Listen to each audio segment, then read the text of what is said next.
მოგესალმებით. Ეს კითხვა მინდა დაგისვათ. თქვენ მართლა გჯერათ, რომ ერთი რაღაც კომპონენტის გაგებით თქვენ შეგიძლიათ საინვესტიციო ბიზნესში, აი მაგალითად აქციებში ინვესტიციაში შეძლებთ, რომ წარმატებას მიაღწიოთ. მაინტერესებს თქვენი აზრი, ფაქტიურად გამოცდილება თუ არ გაქვთ, სიყვარული არ გაქვთ, მხოლოდ ფულის შოვნა გამოძრავებთ და უცებ მომენტალურად გადაწყვეტეთ ემოციის გამო, რაღაც ესეთი გატაცების გამო და ამ დროს დაინტერესებული ხართ, რომ როგორმე ფული იშოვოთ და ხშირად აკეთებენ ადამიანები, რომ მიკავშირდებიან და ხვდებიან ზოგჯერ და ზოგიერთი მათგანი ფიქრობს, რომ რაღაცას გაიგებს და ამით თქვათ ფულს გააკეთებს და ის შეუძლებელია, ახლა ვიგეუბნებით. ეს არის ძალიან რთული ბიზნესი. წარმოიდგინეთ, სოფლიოში რამდენი კონკურენტი გყავთ ბაზრის მონაწილეების სახით. არიან ინვესტორები, არიან ტრეიდერები, არიან ჰედჯ ფონდის მენეჯერები, არიან საინვესტიციო, აი რამდენი რაღაცა არის. წარმოიდგინეთ, არის ალგოები, მაშინ ტრეიდინგი და მაშინ ხო ხტები დიდი ბლოკებით რო ახორციელებენ ეს ტექნოლოგიურად სოფტები ყიდვა-გაყიდვას ავტომატურ რეჟიმში. და თქვენ ფიქრობთ, რომ მოსვლით ან თქვენ თვითონ ერთი რაღაცა კომპონენტის გაგებით, ფიქრობთ, რომ ძალიან წარმატებული გახდებით, თუ ეს საქმე არ გიყვართ და ამისთვის არ ხართ მიძღვნილი. ფაქტიურად უნდა მიუძღვნათ 17 საათი დაახლოებით 24 საათიდან და ამას სჭირდება დაახლოებით 10,000 საათი, რომ აი აზრზე მოხვიდეთ, დაახლოებით ასეთ სიტყვას ვიხმარ, აზრზე რომ მოხვიდეთ, რა უნდა გააკეთოთ. ფულის შევნაზე კი არა, რომ ბევრი ფული სტაბილური მოგება აჩვენოთ პერფორმანსში. უბრალოდ აზრზე რომ მოხვიდეთ. 35,000 საათი მაქვს დაახლოებით დახარჯული და ეხლა უკვე ვიცი, ეხლა ყველაფერი რა თქმა უნდა არ, მაგრამ უდიდესი ალბათობით რა უნდა ვიყიდო, როგორ უნდა განვახორციელო ინვესტიცია, ხარისხობრივი ანალიზი, რაოდენობრივი ანალიზი, თავის კონტროლი, ემოციების კონტროლი. ეს ყველაფერი მაქვს სულ მუშაობდი ამაზე, რომ როგორმე გამეუმჯობესებინა. მაქვს ჩემი მოდელები, ახლა გვერდით მაგალითად, ძალიან მაგარი მოდელი მაქვს, ფინანსური მოდელი, რომელიც ერთ-ერთი კომპონენტია შეფასების პროცესში და ანალიზისას, დანარჩენი ამის გარდა ხარისხობრივი და კიდევ სხვა კომპონენტები, ძალიან ბევრი კითხვა, ძალიან ბევრი ინფორმაციის მიღება და ამის შემდეგ დაკავშირება რაღაც კომპონენტების ამ ბიზნეს მოდელის, რომელი კომპანიის აქციებიც უნდა ვიყიდო, მისი კონკურენციის გაგება, ვინ მართავს და ვინ არიან ეს ტიპები, ასეთ სიტყვას ვიხმარდი, არა უშოს ბოდიში თუ არ მოგწონთ და ფასი როგორ არის, გადმოვდივარ უკვე ხარისხობრივ რაოდენობრივ ანალიზზე და ამ ყველაფრის გავლის შემდეგ კიდევ რაღაც პერიოდი ვაკვირდები, ფიქრობ, ძალიან ბევრს ვფიქრობ. ძალიან. და ამის შემდეგ ვიღებ გადაწყვეტილებას. წელიწადში შეიძლება აღმოვაჩინო 3-4 აი ახლა მაგალითად იმდენად გართულდა, რადგან ბაზარი არის საკმაოდ მაღლა აწეული და არ არის იაფი. რომ საკმაოდ რთულია, რომ იპოვოთ ძალიან კარგი აქცია, ძალიან კარგი შესაძლებლობა, რომლის ფასიც არის ასეთ აზრიან reasonable, ასე ვიტყოდი, ჩარჩოებში.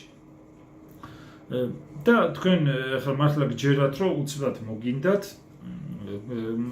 გაიგებთ რაღაცას, თქვათ ან ტელევიზიით ან რაღაც მოусმენ მედიას ან ვიღაც სიტყვის და ამის მიხედვით ფიქრობთ, რომ მართლა გჯერათ, რომ ფულს ეშოვით. მართლა სასაულია და მაგალითად ერთ-ერთ მაგალითს მოგიყვანთ. ახლა ცოტა სხვა ისაა, ჩვენ ინვესტიციას ვაკეთებთ კომპანიების აქციებში.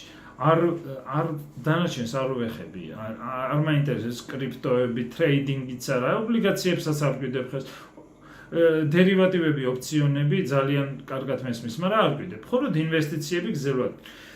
ადამიანები რამდენი წელი იყო? 2 წელი, ხო? 2 წლის წინ დაახლოებით ატყდა ბაზარზე ბუმი კრიპტოების, ან ბიტკოინის და ბიტკოინი რო იყო თუ კარგად მახსოვს, ალბათ $18,000 ასული, თუ უფრო მაღლაც იყო, ალბათ 19,000-მდე, ხო? მაშინ მოუნდათ ყველას ყიდვა.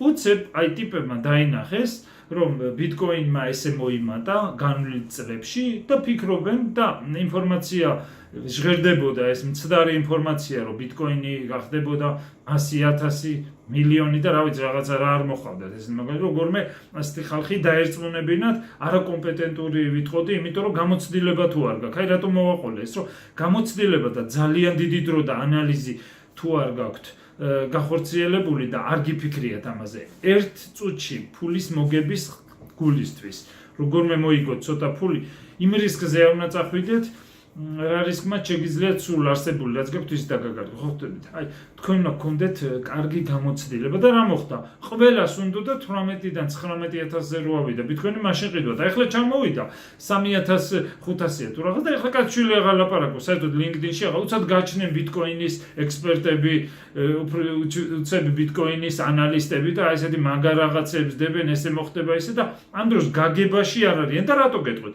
იმიტომ რომ ბიტკოინის ანალიზი იყო შეუძლებელი ეს იყო უბრალოდ რა იყო ეს იყო რაღაც წარმონაქმნი რომელიც ფასის მოიმატებდა თუ სხვა ადამიანი გადაიხდიდა მეც არანაირი აქტივები არანაირი შეფასება არანაირი ღირებულება ამის უკან ენდგა უბრალოდ იყო კეთილნებაზე სხვა ადამიანების დამოკიდებული რომ გადაეხადა უფრო მეტი ვიდრე თქვენ გქონდა ნაყინი რომ ფასი მოიმატა და ამ დროს ყიდულობთ არც ამიტომ ძალიან და მე ამბობთ ბაზარი რისკიანი ბაზარი კი არ არის რისკიანი უბრალოდ თქვენ არ ხართ კარგად მომზადებული თქვენ არ გაქვთ გაანალიზებული ნაფიქრი და აი სულელური გადაწყვეტილება მიიღეთ მაგალითად 19,000-ზე იყიდან 18,000-ზე არ აქვს მნიშვნელობა ფიქრობ რომ არასწორი გადაწყვეტილება არც გქონდა ვიღაცებს მოусმინეთ გამოდიდნენ სად არიან ეს კრიპტოების ექსპერტები და რატო ეხლა ესე აქტიურად არ ჩან როდესაც ფასი დაბალ ფასი არ უნდათ ხო ყიდვა 3,500 და მაღალ ფასი უნდა და 19-18,000 ეს არის ემოციების თამაში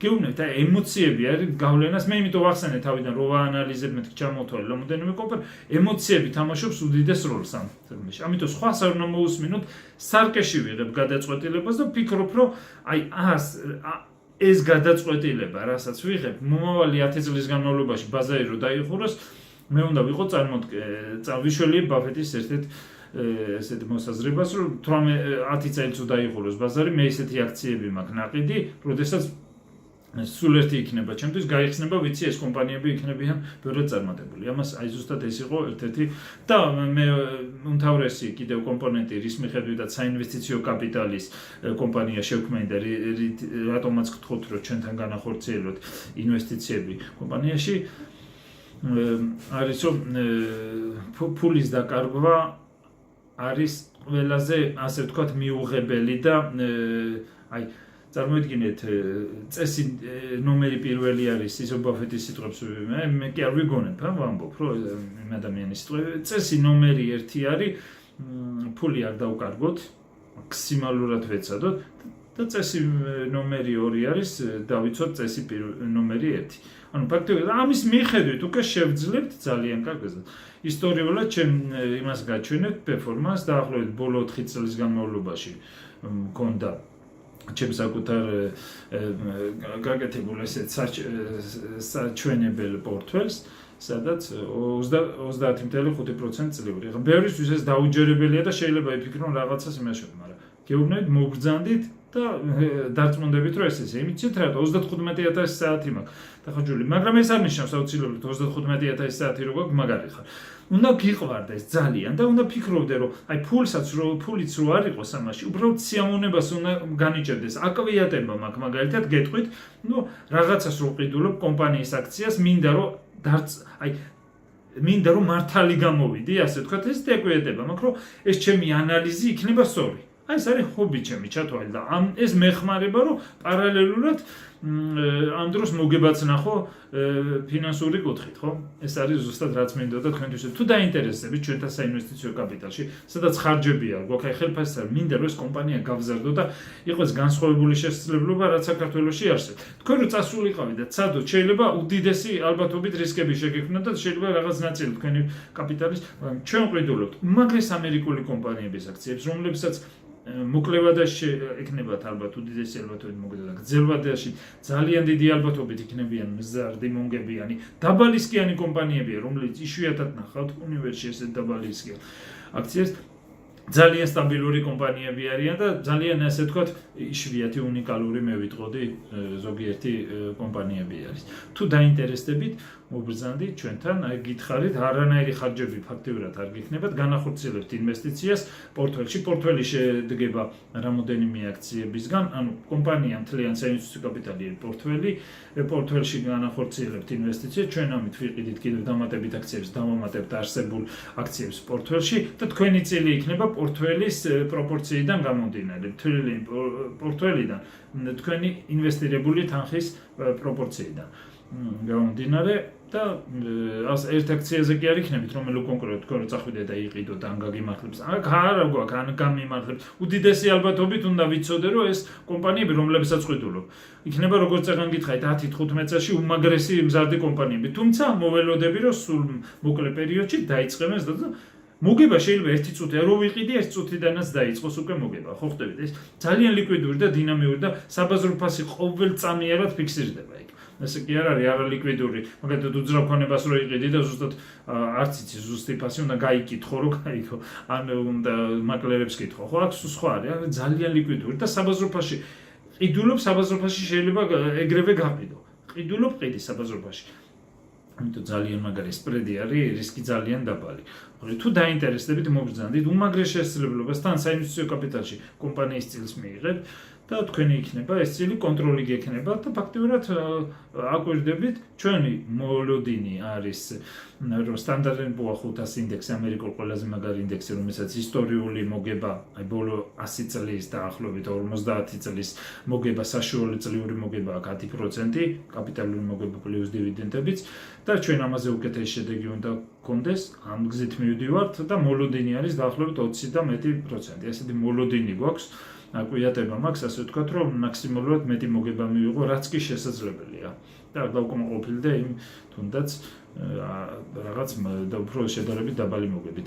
გვინდა რომ ბევრი მოვიგოთ, ვიდრე ნაკლები. ეს არის ძალიან ნორმალური, ფიქრობ, მაგრამ ასეთი სტანდარტ & პუარ 500 ინდექსზე უკეთეს შედეგი რომ ერთ-ერთი მიზანი არის რომ აუცილებელი ეხლა გარანტიები რა თქმა უნდა ეხლა გარანტია არ არსებობს ვინმე თუ გარანტიას ჩათვალეთ გატყუილებთ მაგრამ უდიდესი ალბათობით ეს ესე იქნება რატომ იმიტომ სტანდარტ & პუარ 500-ის ისტორიული ზრდა მოგებიანობა როგორც გითხარით 10%-ია საშუალო ისტორიული ყოველწლიური ბოლო 50 წლის განმავლობაში მაგალითად ბაზრის მდგომარეობა და ეკონომიკის მაგალითად ამერიკის ბაზრის და ეკონომიკის მდგომარეობა არის ზრდა თქვენ თუ უკეთეს აქციებს შეიძენს ვიდრე ამ სტანდარტ & პუარ 500 აქციისგან შემდგარ პორტფელშია უკეთეს შედეგს მიიღებთ ზუსტად ამას ვაკეთებ ჩვენც ანუ სტანდარტ & პუარ 500-ზე უკეთეთ. იმიტომ სტანდარტ & პუარ 500-ში თუნდაც დოუში არსებობს აქციები, რომლებსაც საერთოდ არც გავიგარებთ. მე ვფიქრობ ძალიან ცუდი აქციებია. მაგრამ არის ამ ინდექსში შემავალი. ამიტომ ვფიქრობ, რომ ბევრად უკეთესი შედეგი უნდა გქონდეს და რა თქმა უნდა დაბალისკიანი უფრო რაღაც დონეზე ვფიქრობ, რომ დაბალისკიანიც იქნება და ასეთი ძალიან მაგარი მომგებიანობა და მაგარი მომავალი იქნება საინვესტიციო კაპიტალს. უდიდესი ალბათობით. ეს არის ჩვენი მიზანი, რომ განსხვავებული შევქნათ, რაც აქ ყოფილა და ყველა პარტნიორმა ნახოს მოგება ასეთი მიზანი გვაქვს თავარი არის ის, რომ კაპიტალი უნდა გაიზარდოს. ეს არის ჩვენი მიზანი. მოგრძანდით, თუ დაინტერესდებით ამ ვიდეოს დაბლა არის ჩემი საკონტაქტო დამიკავშირდით და აგიხსენთ რა უმაგრესი შესაძლებლობა. ესეთ შესაძლებლობას თითქმის ამერიკაში ჰედჯ ფონდებს 2018 წელში ჰქონდათ ზარალი, ფაქტიურად. საშუალო ჰედჯ ფონდები იყვნენ ზარალიანი. 240 ფონდიდან HSBC-ის კვლევის მიხედვით, 240 ფონდიდან ამერიკაში ჰედჯ ფონდები მოხდულობაში, მხოლოდ თუ კარგად მახსოვს, 12 თუ რამოდენიმეს ჰქონდა უბრალოდ მოგება პატარა მოგება აჩვენა. სტანდარტ & პუარ 500 რომელიც გითხარით ისტორიულად 10% ეხმეთ საშუალო მოგება 6.7% დაასრულა ზარალში, კაპიტალური დივიდენდები ჩაურიცხეს დაახლოებით 4.9%. ხო? ზარალი. ამ დროს ჩვენ მოგებაში ვიყავით, რა თქმა უნდა და ესე გაგრძელდება უდიდესი ალბათობით ჩემს ამ საჩვენებელ პორტფელსაც გაჩვენ 13.3% მოგება ქონდა. კარგ წელში ძალიან რთულია რომ მიაღწიონ ამ ჰედჯ ფონდებმა და ინდექსებმა ესეთ შედეგს და 2018 სულ წელშიც კი მოახერხე ამის გაკეთება. ამიტომ გიჩვენებთ ჩვენ საინვესტიციო კაპიტალში იგივე სტრატეგიით მუშაობ და ვფიქრობ, რომ ძალიან წარმატებული იქნება. თუ დაინტერესდებით ამ ვიდეოს დაბლარით ჩემი საკონტაქტო მოგრძალდეთ და ნახეთ რა უმაგრელი შესაძლებლობაა და რა მაგარი. აი ესეთი არ არის. სულ განსხვავებული კომპანიას ვარ, რომელიც არ იქნება ხარჯებზე ორიენტირებული. კი არ დაიწყებენ აი ეს დაგვეხარჯა. არა, ძალიან ხარჯები, მაგრამ ოპტიმალური ყველაფერი ხელფასიც არ მაქვს, იმიტომ რომ მინდა რომ მთელი რესურსი მიმართო და კომპანიის გაზრდა არის ჩემი მიზანი და ჩემი ინტერესი არ მაქვს. მინდა რომ აი ძალიან მაგარი ინდექს კომპანია გაიზარდოს, შემდგომში როცა დიდი გახდება, შემდეგ ზოგიერთი იტყვის რომ აბა შენ რა გასაგებია, მაგრამ მომავალში როდესაც ის იქნება ძალიან დიდი კომპანია, პარტნიორების შეთანხმდებით, რომ ყოველწლიურად თუ მექნება მოგება რაღაცა სახით ბონუსის პრემიას რაღაც სახით პროცენტი მცირე პროცენტს მომცემენ, იმიტომ რომ ძალიან ბევრი შრომა და ზრუნვა მის თუ კაპიტალური ის პარტნიორების კაპიტალი გობერტ ის გავზარდო. ისე კი არა რომ ხელფას მომცემენ და არაფერი. არა, თუ მექნება მაგარი მოგება, იმ მოგებიდან რაღაც მცირე ეს მომავალში ვამბობ, როდესაც უკვე კარგად დიდი კომპანია ვიქნებით, შედარებით და უფრო საინტერესო ბევრი შესაძლებლობა იქნება მომავალში, სულ არის შესაძლებელი. თუ დაინტერესებით ამ ვიდეოს დაბლარით ჩემი საკონტაქტო, დამიკავშირდით და ნახავთ რამდენად უმაგრესი შესაძლებლობაა. კონტროლი გექნებათ, ფლობელები იქნებით, ისე კი არა რაღაც და კომპანიის წილი. დიდი მადლობა, კარგად ზანდებოდეთ.